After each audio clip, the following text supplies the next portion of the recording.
2014 लोकसभा चुनाव में माननीय श्री नरेंद्र मोदी जी की जीत के कई कारणों में से एक कारण कालाधन भी था। 2014 लोकसभा चुनाव में जब मोदी जी की जीत होती है तो उस जीत के कई कारणों में से एक कारण कालाधन भी था।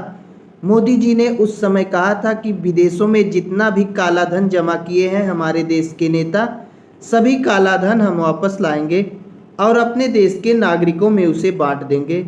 उन्होंने आगे कहा कि कालाधन इतना ज़्यादा है, अगर आम नागरिकों में बांट देंगे तो सभी नागरिकों को 15-15 लाख रुपए मिलेंगे। 15-15 लाख की जो बात हुई थी वह कालाधन से ही संबंधित है। देश के प्रधानमंत्री ने कहा था कि विदेशों में जितना भी कालाधन जमा है उसे हम वापस लाएंगे और आम नागरिकों में बांटने का कार्य करेंगे और सभी आम नागरिकों को 15-15 लाख रुपए मिल जाएगा।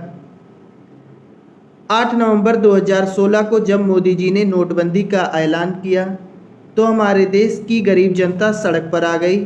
लंबी लंबी लाइन एटीएम के बाहर दिखने लगी। न जाने कितने लोगों की मौत हो गई। तब भी हमारे देश के प्रधानमंत्री ने जनता को यही आश्वासन दिया कि इससे विदेश में जमा कालाधन वापस लाने में आसानी मिलेगी।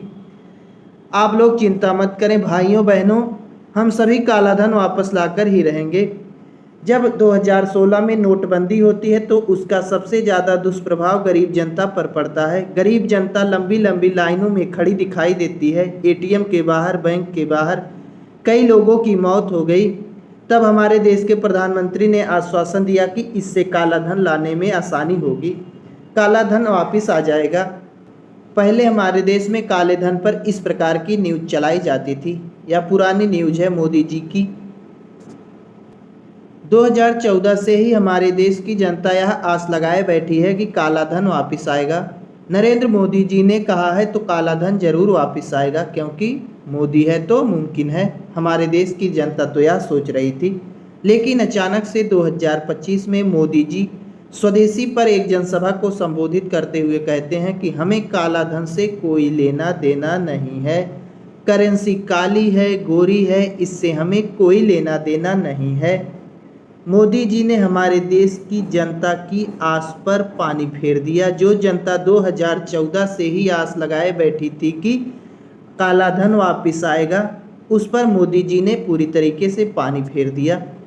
अब काले धन पर हमारे देश के प्रधानमंत्री की इस प्रकार की खबरें चलाई जा रही हैं। मोदी जी की अपील, अब कालाधन भी हमें स्वीकार है। स्वदेशी पर मोदी जी ने कालाधन को भी स्वीकार कर लिया। जब से देश के प्रधानमंत्री मोदी जी ने कहा कि हमें काला धन से कोई लेना देना नहीं है, तब से जहां एक तरफ भ्रष्टाचारियों के मन में उमंग की लहर दौड़ गई, वहीं दूसरी तरफ मोदी जी के समर्थकों में शोक की लहर दौड़ गई। दुख का पहाड़ टूट गया, क्योंकि आज भी मोदी जी के समर्थकों को लगता था कि काला धन वापस आएगा, 15-15 लाख रुपए हमारे खाते में आएंगे। लेकिन अब 15 लाख रुपए का सपना सपना ही रह गया, क्योंकि काला धन मोदी जी ने स्वीकार कर लिया है।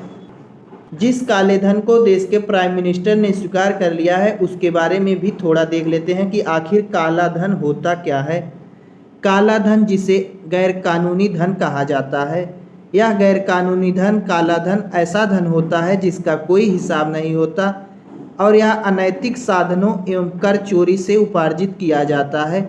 यह अनैतिक साधनों और कर चोरी से उपार्जित किया जाता है।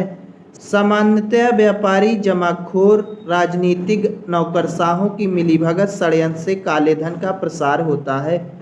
जब सामान्य रूप से व्यापारी हो, जमाखोरी हो, राजनीतिक हो, नौकरशाह हो, इन सभी लोगों का मिलन होता है, तब काले धन का प्रसार होता है। काले धन से सबसे अधिक लाभ धनी व्यक्तियों को ही होता है। यह धन गुप्त रूप से जमा रहता है। काले धन से सबसे ज़्यादा लाभ अमीर व्यक्ति को होता है।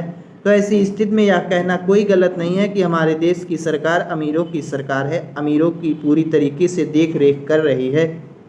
गरीबों से कोई लेना देना नहीं है। गरीबों के लिए बस 5 किलो राशन ही वही बहुत है।